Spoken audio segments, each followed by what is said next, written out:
Hello everyone, and welcome back. 2 lectures ago, we solved some problems using the kinematic equations for one-dimensional motion, for uniformly accelerated motion. Last time, we started to look at how we can describe things in 2 dimensions using vectors.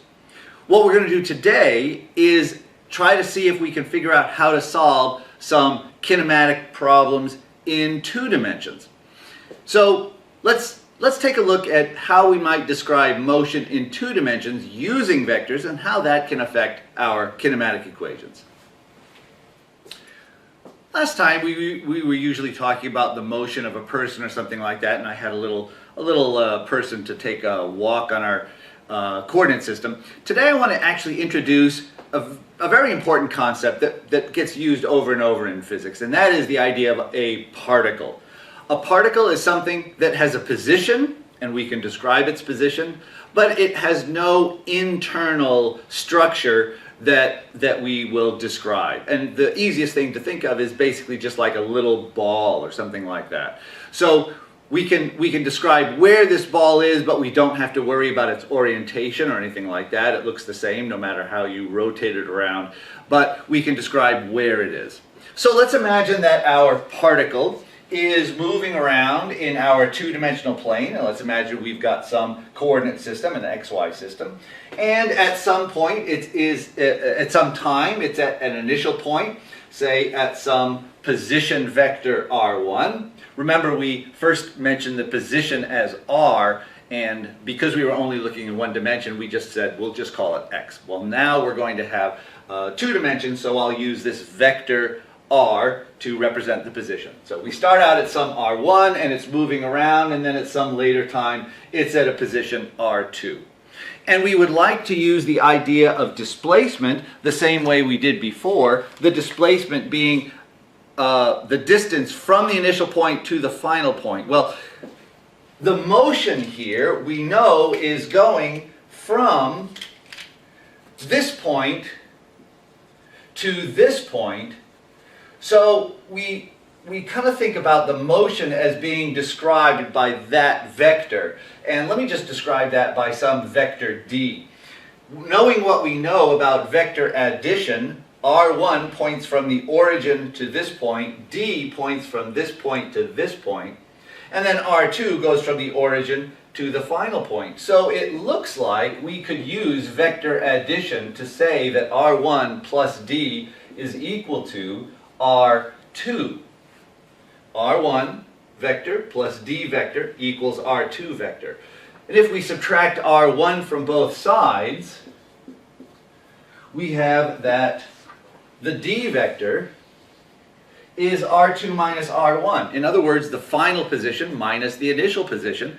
But that is exactly how we defined the change in the position before. Delta x, or in this case, delta r. Well, that's great. That's just how we defined displacement, the delta x that we were talking about before. Now, what would the x component of these vectors, what would the x component of these 2 sides be? Now, if 2 vectors are equal, like this vector equals this vector, in order for 2 vectors to be equal, say we wanted to say that A was equal to B, vector A was equal to vector B. The only way they could be equal to each other would be if AX equals BX, AY equals BY, and AZ equals BZ if we're actually talking about 3 dimensions. So all of the components have to be equal to each other. Well, what's the x component of both sides? That would be the x component of delta r. That would be what we were calling delta x, would be x2 minus x1. Delta y, the y component of this, would be y2 minus y1. And in 3 dimensions, delta z would be z2 minus z1. But those are exactly how we defined the delta x, this one, the way we defined delta x from the first problem. Well, what about velocities? So if we can write this as delta r, how might we define velocity and acceleration, kind of like we did when we were looking at the one-dimensional motion problem? What would we get for what will we get for velocity and acceleration? Well, let's see. In one dimension, we define the average velocity as delta x over delta t. In two dimensions, then, we'll define the average velocity vector as delta r over delta t. So what are the components of these two sides? Well, the x component of v average sub x, would be the x component of this side, which is delta x over delta t. The y component of this will be v average y, the y component, and that will be the y component of this side, which is delta y over delta t. And then if we define in a similar way the instantaneous velocity as the limit of the average velocity as delta t goes to 0, and we get dr dt, what are the x and y components of this equation? Well, the x component of v sub x, is equal to the x component over here, which would be dx dt, and the y component of the velocity, v sub y, would be the y component of this, which would be dy dt. So we get exactly the same kinds of definitions using the vectors and the components of the vectors as we did from the one-dimensional problem. Okay? Well, that's great. What about acceleration? With the original definition that we had in one dimension, where the average acceleration was delta v over delta t, we can now define it in a very similar way with the vectors. A average vector is delta v over delta t, which gives us just the x and y components are now delta vx dt and delta vy dt. And with the instantaneous acceleration as the limit of delta v over delta t, which is now dv over dt, we get the x and y components of the acceleration as the derivatives of the components of the velocity, x components and y components. So our definitions in terms of the components, what we end up with, are exactly the same as our original definitions that we had in one dimension. Well, that's going to be great, because in that case, the equations that we had for a one-dimensional motion will basically be very similar to what we had in, so the one-dimensional equations will be very similar to what we now have in two dimensions, except we'll just have x equations and y equations, separate ones. There's only one exception that we'll take a look at. So let's look at the one-dimensional equations one more time again to start with. Here we are. Here are the four equations we derived time before last. We've got, this was equation 1, equation 2, equation 3, and equation 4. The first three equations are essentially just the components of the vector equations. We could actually write all three of these equations as vector equations from our definition.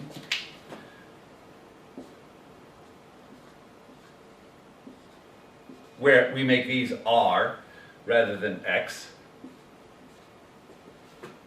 and r naught. So those would be exactly the same vector equations that we would derive in two dimensions or three dimensions as our original ones just in one dimension. One difference down here is that we've got v and v squared and v naught squared. Those are not just the components of the original vector equations, but they basically work out in a very similar way. To look at the x part of this motion, all we have to do is basically look at the x component of all of these quantities. The x component of the final velocity, the x component of the initial velocity, the x component of the acceleration, likewise the x component of the position, which we've just called x, the x component of the initial position, x naught, etc., etc., etc. And then these actually turn out to be exactly the same. This is just going to be v sub x squared, v naught sub x squared, a sub x, and again x minus x naught. And then exactly the same form of equations for the y dimension too. So let's put those up.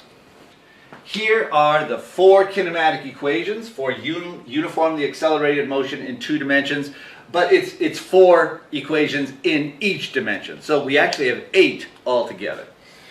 We've got the x component motion. These are exactly the same as we just had before. The only difference is that when we have a vector like v or a, we're taking the x component, the x part of that vector. V sub x naught, a sub x. And then likewise, we've got exactly the same form of equations for the y part of the motion.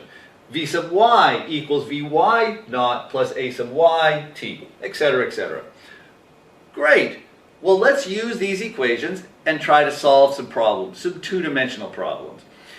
We'll start out with kinematic problems with the acceleration due to gravity. So we'll look at bodies being thrown through the air or something like that, or falling through the air, where again the acceleration is just due to gravity, which is down toward the Earth. Okay, let's take a look at those.